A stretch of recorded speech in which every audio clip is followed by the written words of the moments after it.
Hold On, I wrote before I'd written Black Horse. And I'd written it. It was funny because it was when I just started writing with other people, which, you know, you think it's just horrendous when you write music in your bedroom at home, and you just think writing with other people, that's just, you know, you only do that if you can't write, or if you can't write a single, or, you know, I've always associated it with a kind of sign of weakness.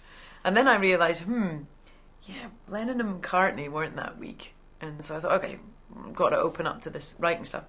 And because I was into my beat stuff early on, I ended up writing with a garage producer called Ed Case. And his surname is Greek and completely unpronounceable, so he called himself Ed Case instead, which he kind of is, actually. He's a bit of a head case. And we wrote this song called Hold On, and Steve Osborne, who produced this one as well, just went, you know what your big tune is? And he says, Hold On. But how's that going to work? It's like a big dance hall tune. And he's like, no, but we can make it work, definitely. But I'll play how it was before. So when I wrote it with Ed had this beat sort of going. It was like a proper northwest London. That's the sound of having a car in northwest London, basically. And it was going, say it to me, you're a bird with a heart, but and it's shiny, searching the land for a hero of a man. And it was a bit Gypsy Kings, you know. So when I came to do it myself, we couldn't really it would sound like chord dancehall to have this huge beat on it. And we must have spent 5 or 6 months trying to get in the meantime making the rest of the album. Months and months and months of going around this bloody song of how to get it sounding like me and not sounding like me pretending to be some kind of MC raga artist, you know. And we just stripped it back so it got to that, and then it just kept the same all the way through. So you're just going, say it to me, you bird with a heart, but anything shiny, searching the land for a hero of a man. And that it doesn't change. There's none of that kind of fancy guitar work, and it's kind of just dumb. And Steve loves dumb. It's like, the dumber the better, because it often means that you're actually just sieving stuff so that the really important part is coming through. And finally, I claimed the dance hall for my own.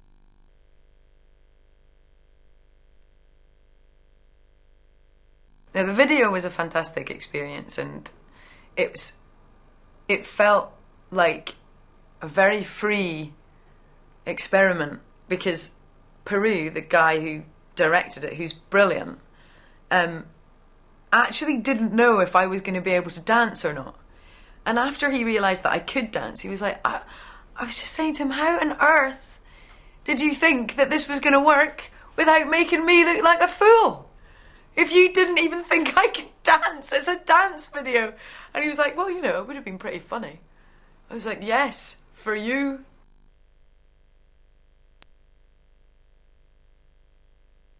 It's a major departure from anything I've ever done, pretty much ever, actually. And I do robotics in it. My robotics lesson was a day I will cherish. It's absolutely hilarious. But I'm not bad.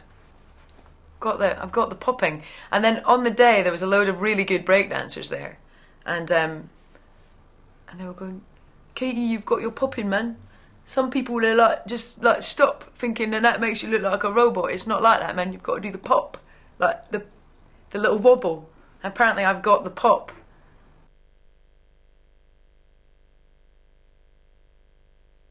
I learnt the ukulele, and apparently there's a British ukulele orchestra, and I was going to get them in to come and play on the album. But we hired a ukulele just to see how it was going to sound, and I just loved playing it so much that we just recorded me 15 times, and that's on a song called Funny Man, which is actually one of my favourite songs on the album. And it's, you know, there's different ways of playing ukulele. You can play it kind of Elvis Technicolor Bad Shirt, or you can play it beautiful Peruvian mountains Simon and Garfunkel. And it was definitely the kind of Simon and Garfunkel thing that I was going for, where there's something about mandolins and ukuleles that are they just silence you, and they really cut through, and they've got a very, very kind of melancholic, wistful sound to them. And it was absolutely perfect for that song, and I loved playing it because it's so rhythmic. You're always on the offbeat, so you're just going check it, check it, check it, check it.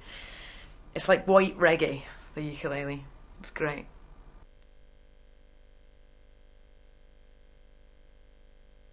The major difference with Drastic Fantastic is that I can now sing in a studio, and I couldn't. I really struggled on Eye to the Telescope because I was never a studio musician. I mean, a lot of struggling musicians will tinker and play and record, and I just find that totally tedious, and it was always just about playing live. So I was so inexperienced when I went in to sing that first album.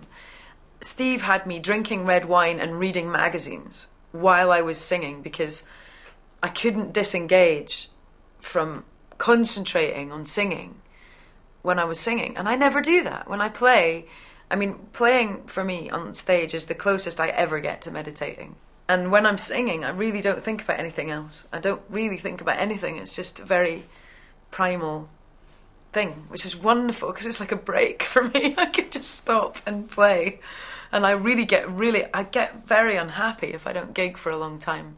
That might be just a massive, supermassive ego problem, but I'm sure it's actually something quite physical where you kind of need to get rid of this energy, and gigs definitely do that for me because live performance has always been what I'm about, actually putting on a really good show. So I'm much more about live than I am about studio and making albums.